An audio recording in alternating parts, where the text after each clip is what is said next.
everyone, and welcome back. Today is a cold Sunday. I'm starting to feel a little bit better. So I am going through all of my seeds right here that we went over the other day. And I am trying to create a timeline of when I need to seed start because I can only start things during nap time and on the weekends because I'm way too busy teaching during the week and, being a mom and providing for my family. So we are going through this because I am still on my break. So it's nice to get as organized as possible. And I just wanted to show you how I try and stay organized. I don't use a calendar. I like to use a Google Doc with some nice little bullet points and just try and stay organized. Now, this is only my third year doing this, so I am not an expert by any means. I did this with my vegetables. I did a whole video last year. I used like the planter app. This year, I'm going to be just doing the good old fashioned looking at the back of the seed packet and doing a lot of counting backwards. And I want to show you how you can make a little cheat sheet. So hopefully it will help you speed up the process, because once you get like a few things done, figuring out when you need to seed start everything will go a lot smoother. I do have the pre-order for the Lisa Mason Ziegler's big calendar coming. I hope that ships out soon. But until then, I just really like a nice little bullet point. I will print this out and put it in multiple spots so I remember when to start things, and then I will cross it off as I go through it. That way I don't have to take up too much time on the calendar.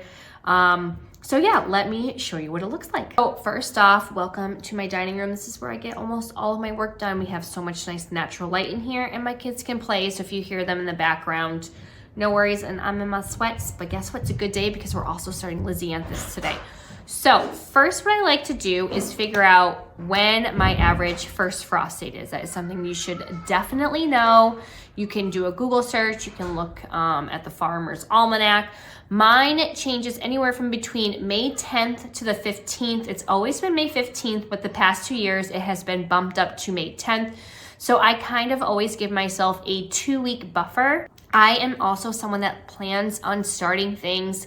Say if it says anywhere from 6 to 8 weeks, I always start at that 8-week mark when I write down my date, because I know, again, I have a 2-week buffer. And if I don't either have time to do it or space on my heat mat, no worries, I still can push it back 2 weeks and I will still be in that nice little time frame trying to get all of my planting windows. So with that being said, Google and find your average last frost date. So I'm in Massachusetts, again, May 10th to May 15th. I kind of just go between the two dates. So what I like to do is I do cheat sheets. So I wrote my warm annuals. So basically anytime I grab something, say like celosia, it says start 4 to 6 weeks, before your planting date. So I write, make sure I plant them out after May 10th to 15th. And on the side right here, I wrote 4 to 16, because I do perennials that take anywhere from 10 to 16 weeks. And those I probably will end up putting in a winter sowing milk jug. But anyways, having a nice cheat sheet like this makes it so much easier so you're not counting and counting and counting. So I'm going off of May 10th, for instance, right here. Again, that gives me a week buffer. I can put things back if it's still super cold out like it was last year. And if I say that, I have zinnias, you should start them 4 weeks from planting out date, I literally will just go to this number 4. It says April 12th. That is when I know to start them by. Again, if it says anywhere from 4 to 6 weeks, I will go to that 6-week mark. So I go to number 6. It says March 29th, and that is when I'm going to start my zinnias indoors. And it also helps if you are succession planting as well every week or two, and then you can just go from there. Cool hardy annuals are a little bit trickier, so we're going to show you those as well. So with cool hardy annuals, you can plant them out anywhere from 4 to 6 weeks before your average last frost date. So I took that, May 10th, and I counted backwards 4 to 6 weeks. So for my cool hardy annuals, I can plant them out anywhere between March 29th and April 12th. Again, I'm going to keep an eye on the weather. It is New England. It throws you curveballs. It might even be in the 70s by then, so I might want to get them planted out early. That is why, again, I always aim for planting things out and starting things early. Gives myself a buffer, but sometimes in New England, it warms up pretty fast, and our spring sometimes is non-existent. You might get maybe 2 or 3 weeks of nice spring-like weather, and then we go right into summer where it's really hot. So I always take that into consideration, especially when I was doing like all my vegetables. I knew sometimes I would have to plant them out later and try not to risk it because we could get that average dip in temperatures at night. Again, it's going to be the same exact concept.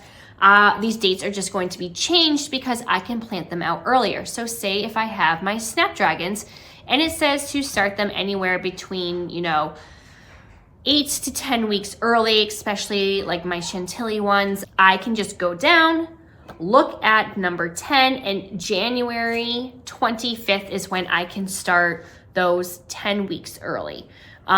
Same thing if I has stock, say it says 6 to 8 weeks, I can go to 6 to 8, and I will sometimes put the whole entire range when I'm putting this in my Google Doc. And then what I like to do to stay extremely organized is I will put a sticky note and band everything by the type of seed. So all the zinnias are banded together, all the cosmos and stock and snapdragons are in like 3 different sections. So I try and do that. I did baggies last year and it just got way too complicated. I would miss out on things. So I just rubber banded everything together. And then I also write it in my Google Docs so I know, and I can just go in this box right here filled with all the goodies and pull out what I need. Okay, so now I have like a million things of snapdragons, and I also have a ton left over. I don't even know where I chucked them, but I have some other individual bags of some, oh, here they are. And then this is what I have left over from my Cool Hardy annual planting. So I'm probably gonna get some of these in there as well.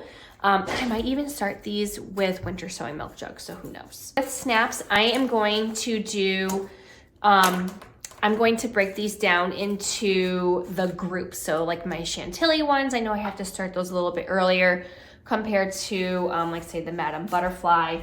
I do need to pull that up so I can make sure that I do it correctly. So I'm gonna go over to Johnny's, do the snapdragons, and just make sure I have my groups correctly. So my cool season ones are going to be, let's see. Yep, the Chantilly. And I don't think I got anything else. Yeah, I really wanted that double frappe one, but they didn't have it. So let me find all my Chantilly. Here's 1, 2, I still have some leftover Madame Butterfly. 3, oh, that's 1, Madame Butterfly. Oh, we got Cosmos in here by accident, so I'm gonna put those in there. Okay, so next I'm gonna go over, so that's group 1 and 2. We're gonna go into our moderate and warmer season. So that is going to be, let's see. I don't know if I have any of those either. So we might have to go into groups 3 and 4. Yeah, so all my Potomac and Madame Butterfly, awesome. And the early sunrise mix, I'm pretty sure is also going to be in here. All right, so we're gonna group these together, and then I do have all of these. So this I'm probably gonna actually succession and do a couple of others. So let's see. I don't know, white, cherry, lemon, probably put like those brighter colors there. So we're gonna succession these ones out as well. And then again, we are gonna figure out when we're gonna start them. Since snapdragons are Cool Hardy annuals, you're gonna start them anywhere between 8 to 10 weeks before your planting out date. So I am going to take my Cool Hardy annual cheat sheet right here.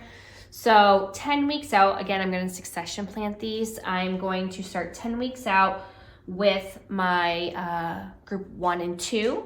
And then at about 9 weeks out, we will do our groups 2 and 3. And then we'll do our groups 3 and 4, 8 weeks out. And that will give me plenty of time. Sometimes I might want to do 2 weeks ahead. So if I push it back a week, it's going to be okay. Expect to start with 10 weeks out for our Chantilly. So that is gonna be January 25th. I have a nice long row for snapdragons. That's where I had my dahlias last year. I plan on doing all snaps right there. They should get enough sunshine until all the trees come in, and we're gonna knock a couple of the smaller ones that do block in branches.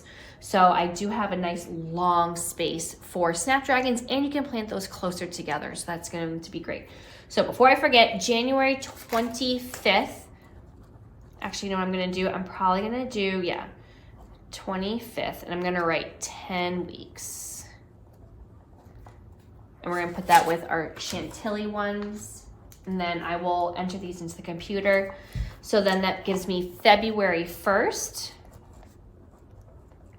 And that is going to be for my groups 2 and 3. Again, 2-week buffer. And there's plenty of snapdragons. I usually put 2 or 3 seeds in per tray. And then I still will plant them close together and they kind of hold each other up. But I will definitely net them because we get lots of wind. And then 8 weeks out is going to bring me to February 8th. And that will be for our 3rd succession, which is going to be groups 3 and 4, like my Corona mix and my Madame Butterfly and Orleans. So I have these here. We're going to just band them up. And again, last year I used baggies, but it just got too confusing and I didn't have everything separated by seed type really. It was just by the date, and then I was losing things, so I'm going to try and be a little bit more organized. I've seen people use like those little bins and stuff, but I haven't gotten there. Now that they are all bound up, I'm gonna go back to my Google Doc and I'm going to put these in. And again, so February 8th is already so busy. Between the 8th and the 22nd, I have Black-Eyed Susans, Echinops, and I could always do those with winter sowing depending on how everything is going. With perennials, I'm kind of not in a rush. It's just like a future investment. So we will do February 8th. I'm going to have snaps, and I'm gonna put 3rd round, so I know. And then I'm going to go and make a spot right above that. It's going to say the 1st, and it's gonna say snapdragons, 2nd round. And then January 25th is going to be my 1st round, again with a 2-week buffer. Luckily, I don't have too much going on by then, so it probably will be perfect.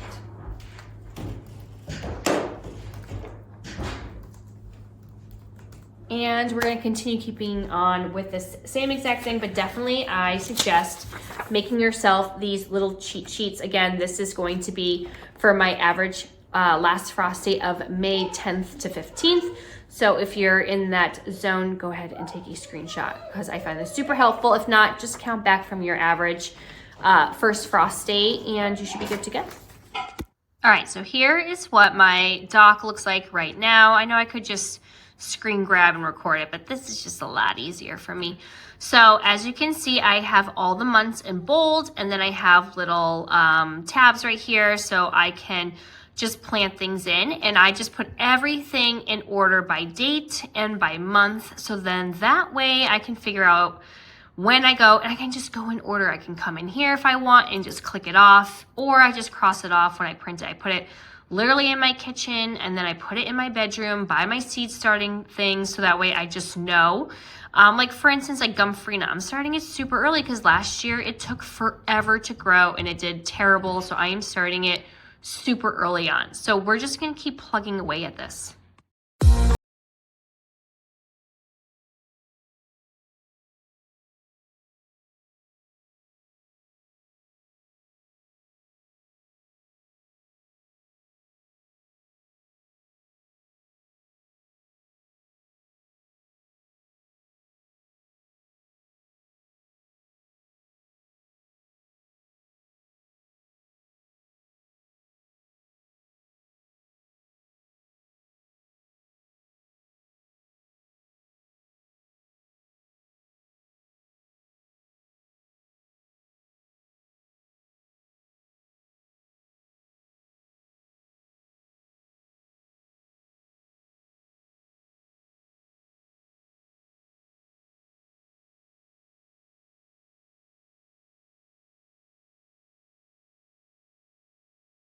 little bit of insight how I'm trying to figure things out. Again, 3rd year doing something like this type of a system, 2nd year with the flowers, 1st year going really hard into the flowers. So if you are someone that is seasoned and you find something that I should change, please feel free to let me know. I love learning and tweaking things.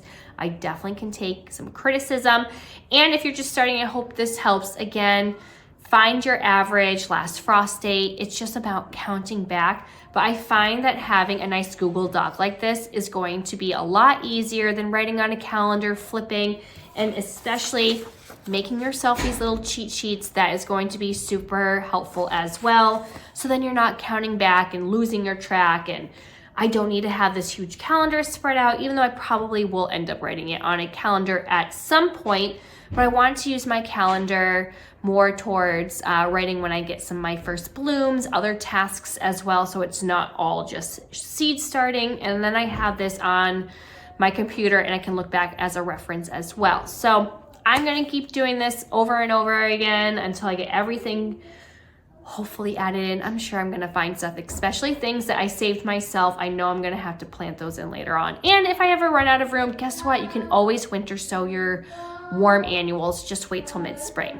So if you would like to stay tuned and see how things are progressing over the next several weeks, go ahead and click like and subscribe and hit that bell button, and I'll see you all next time. Happy gardening.